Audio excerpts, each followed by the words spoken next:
Hey there guys, DM073 here, bringing you my second exclusive spoiler. This is the Melgis Structure Deck, the Melgis part of the dual deck that's going to be coming out in July. And this is my exclusive. You're seeing it here first. No one else has this information, so I'm really honored to be bringing this from you to you guys. So thanks a lot to Mario and the Force of Will Italian team for allowing me to have this spoiler to give to you guys. So let's just jump right in. We have Melgis the Flame King. He's one of the 7 kings. He's a J activate of pay 2 red, and for 2 red you can deal 200 damage to target opponent. So you can burn your opponent's life. So that's pretty cool. It's like having kind of an expensive mini Thunder, but just to your opponent's life. It's an interesting effect. I definitely think that it's something that can be utilized when you're just playing with the dual decks, but I don't really see it being used in constructed very much. But then his effect here is Melgis, the one charmed by the Demon Sword. A 1,500 first strike. When it enters your field, put the top card of your Magic Stone deck into your Magic Stone area. Banish a Magic Stone or Resonator. This card deals 300 damage to that card by paying a red and banishing a Magic Stone or a Resonator. And then his gods are Unleash the Demon Sword. Pay 2 red and for anything, destroy target Resonator. This card gains its attack until the end of that turn, and you can play that once per game. So that's pretty cool. My only thing is, he's only got 500 defense. That's a Thunder. Plain as that. Like, it's a simple Thunder, and he can just get eaten. So, I mean, Thunder, Flames of Outerworld, all kinds of stuff. There's just, that defense is just super low. So I think it's kind of risky. And I don't really know why they gave him such low stats, but at least he's got his sword, which lets him have imperishable anyway. So your J Ruler gains target attack, and you can tap this card, and if until the end of this turn, if your J Ruler would deal damage, it deals that much plus 200, and if it's Melgis, it gains imperishable until the end of the turn, and you can pay 2 less to play its God's Art ability this turn. You can banish a Resonator you control to recover the card, and you can discard that card from your hand to produce a red. So the God Sword, you can discard it to produce white.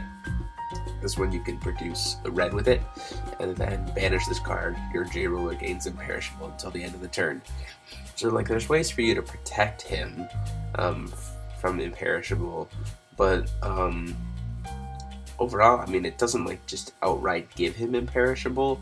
So, I mean, if you think about it, Flames of Outerworld, luckily, Flames of Outerworld doesn't target J Rulers. Or no, it does target J Rulers. So like, Flames of Outerworld is an instant kill, because you can't respond to it. So you can't give something imperishable in response to Flames of Outerworld. So like, this card is just gonna die to Flames of Outerworld. I mean, Thunder, yeah, it can survive Thunder because of the tapping ability, but still, then I just follow it up with a second Thunder or something like that. So I mean, it's just, he seems kind of weak and vulnerable, which is kind of unfortunate, but we'll see what people can come up with to keep him safe. Going into the Resonators, we have the 1-drop Rook Egg. This card can't attack. It's a 0/200. When this card's put into a graveyard from your field, search your main deck for a Fire Resonator, reveal it, and put it into your hand, then shuffle your main deck. So this is a cool 1-drop tutor. It's a 1-drop defense tutor that you can just throw out there on turn 1 if you don't have an aggressive play. And prepare yourself to be able to block whatever your opponent throws at you and be able to search for what you need later turns. Plus, you know, with things about like banishing, it seems to me this deck uses a lot of sacrificing, so Rook Egg can be that thing to banish so you can get more pluses off of your sacrifices. Then we have Guinevere, the Jealous Queen, also a 1-drop. Tap and banish a Resonator, draw 2 cards, then discard a card. So again, ta-da, Rook Egg. You could just play her turn 1, play this turn 2, tap her, banish a root gag, get your search, draw 2 cards, and discard a card. So then you just made a massive plus. And then her thing is tap 1 red and tap her, give a resonator you control +400/+400 until the end of the turn, and then when it deals damage or is dealt damage this turn, you banish it. That second half of the effect is kind of weird in the fact that, like, that means your creature only gets to attack once, but there are some cards that kind of make use of that pretty well, mainly Lancelot. The Knight of Mad Demon is a 2 red, 600/600 with swiftness. So that's automatically really cool. It's a 2-drop 600/600 with swiftness. For red, that's really impressive. And as you choose a card to attack, you have to attack with it first. That's the only thing, is it has to attack first. Whenever this card attacks though, if the attack is 1000 or more, this card deals some 700 damage to a resonator. So, and you can pay 1 red to pump him up plus 100 attack. So again, you're thinking with Guinevere, you can pump him up, swing in and attack with something, you know, possibly dealing 700 damage to a target resonator that's going to block you, and then bam, you just dealt 1000 damage to their face, and then Lancelot dies. It's not ideal, but still, I mean, 1000 damage to your face on turn 2, that seems pretty good for Red Rush, so I'm excited to see how that works out. We have Hector de Marie, the Acolyte of Mad Demon, Knight of the Round Table, 2-drop, but you can pay 1 red less to play this card if you control Lancelot, so she becomes a 1-drop colorless if you have Lancelot on the field. And then when this card enters your field, target resonator gains +400 until the end of the turn. Look, buff up Lancelot. So pretty cool, and especially because she becomes so cheap. So another cool Knight of the Round Table support that I'm really excited about. Then we have Dragon of Certo, 2-drop knight with target attack, 500/500. So having that early target attack is a really good effect. Helps you deal with you know, walls of blockers handily, or things that your opponent just wants to keep untapped.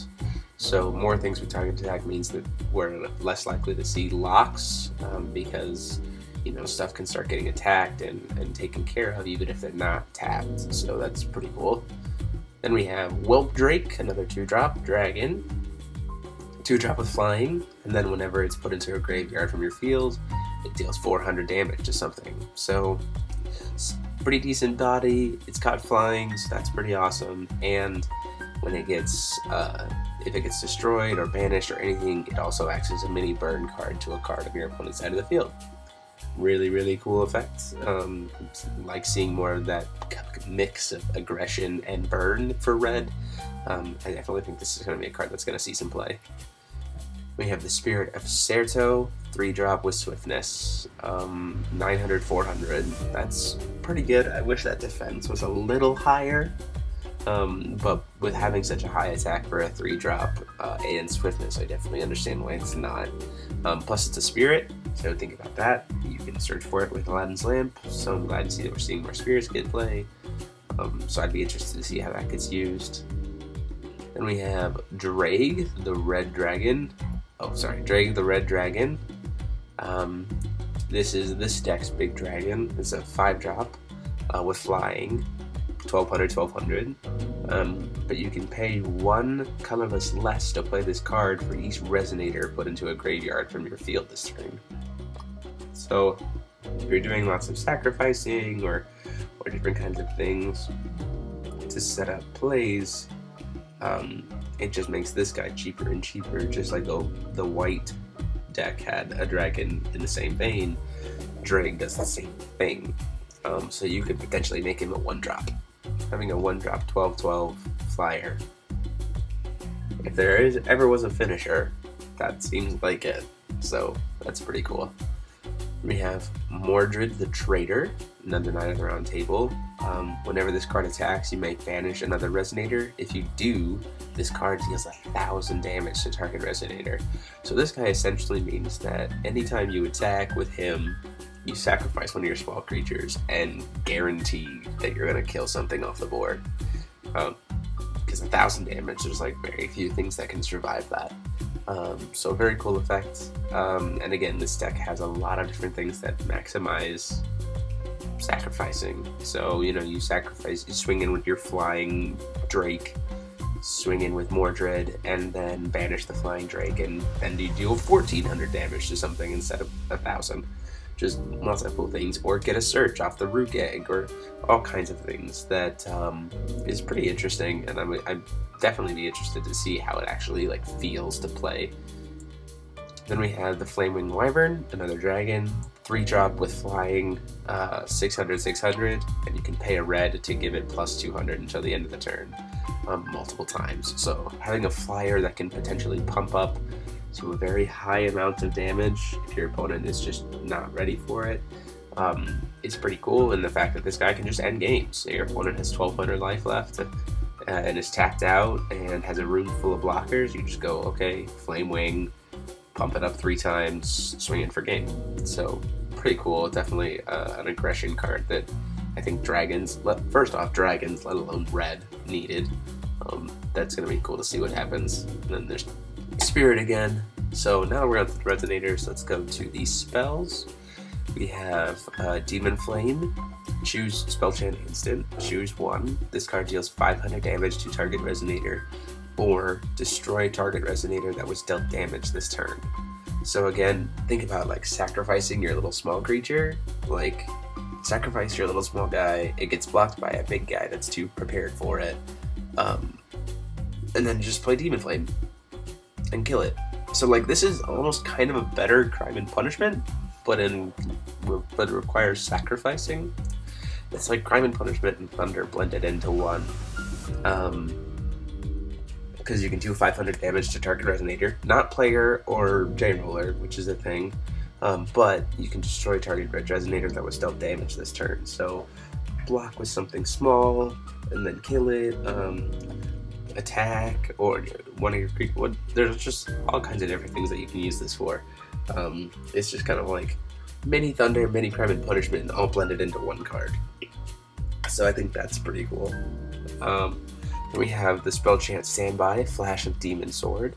Trigger is when a J or resonator you control attacks, so that's like anytime ever. Target resonator cannot block until the end of turn, so you automatically make something not able to stop you. And then if you control a J-Roller, this card deals damage equal to its attack to that resonator. So this is the question that kind of is worded weirdly. I would assume this card deals damage equal to the attack of your J-Ruler to that resonator. So this becomes a 2-for-1 essentially on any kind of attack. But it could also be that this just serves as like a Crime and Punishment, like just deal the attack of the thing to itself. We'd have to see exactly how that gets worded or played out, but I would assume that it's, if you control the J-Ruler, then its attack of the J-Ruler is then burned to that creature. So pretty cool spot removal and ways to get around blockers. I like that. I like that a lot. And then we have the spell chant, Flame King Shout. This card deals 400 damage to each resonator your opponent controls. Then you may put a fire resonator with total cost 3 or less from your hand onto the field, and it gets swiftness. So this is a board wipe, and a field presence, and swiftness for a 3-drop or less. So think about just burning your opponent's entire field, then throwing out a Flame King's Wyvern that suddenly has swiftness, spend the rest of your will to pump him up and just swing through. It's just all kinds of crazy things are going to be able to happen with this card. I think it's kind of a better Dragon King's Flame, to be honest, in the fact that it's a board wipe for red. Red hasn't really had anything like that. Sure, it's only 400 damage, but you see a field full of Grettles, you see a field full of Cheshire Cats, all kinds of stuff like that. Ta-da! This card's your answer to that, and just being able to plow through all of those all at once. Black has had field wipes for a while. No other deck color really has, so that's kind of been exclusive to black, so it's cool that red is getting something like that too. I'm really excited about it. So yeah, guys, that is the the Melgis side of the dual deck. Again, huge thanks to Italy and the Italian team for giving me this exclusive spoiler. I hope you guys like it. Be sure to go ahead and tell me what you think about these decks, these cards, what you think is going to be just for the structure deck, what you think you're going to use in constructed, whether or not you're like me and you're thinking Firelight Knights of the Round Table is going to be sick. All kinds of stuff. I'd be happy to hear about those. And as always, like, comment, and subscribe. And until next time, guys, this is DM073 signing off.